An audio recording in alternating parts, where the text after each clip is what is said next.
pa-confirm lang namin, ito ba yung lumapit sa inyo? Oo, yan. Para kinuha kami para magsalita.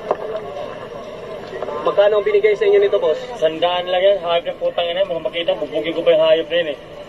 Alam nyo na Ayan. i-upload niya sa social media yung video. Hindi namin alam, no comment ako ng para, hindi namin alam tayo na ganun bang nangyayari. Anong sinabi niya sa inyo, boss? Doon, sasabihin lang namin kung ano sinasabi niya. Hindi namin alam na panilang puri pala kay pastor yun. Dapat kung alam namin panilang puri, puta ba tatanggapin namin yun? Dapat kung mga ganyan, bigyan proteksyon yung mga tao para lumabas sa taong putang ina yung hayop na yan. Pwede pa kayo-describe sa amin kung ano yung suot niya nung araw na yun? May nakalogo sa kanyang pulis. Pulis daw siya. Yun nakalagay doon na team police, tapos may sa logo ng police dito, dalawa, naka-white. So ibig sabihin itong kalbong na to, nagpapakilala na pulis. Oo. Team leader daw siya, team leader. Eh putang ina, kung makita ko dito, bugbugin ko ito ng hayop na yun eh.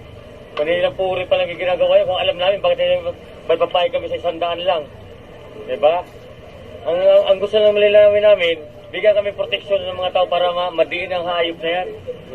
Yun ang gusto namin. Para malinis pangalan namin. Ngayon na alam na ng taong bayan na sinuhulan lang pala kayo nito. Ano masasabi nyo ngayon sa taong bayan na galit na galit sa inyo? Huwag kayo maniwala sa vlogger na yan. Putang ng vlogger na yan. Bago kayo maniwala sa vlogger na yan, kami tanongin nyo kung totoo ba siya sabi namin o hindi.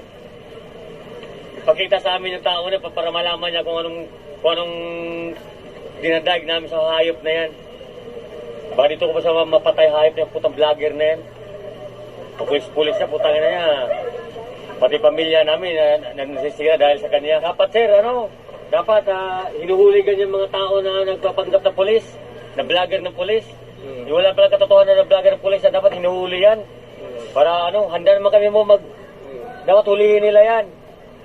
Hindi lang kami 10 tao ito o 20 ka tao dito na para binayaran kag isang ulo. So, ibig sabihin marami pa kayo? Marami pa kami.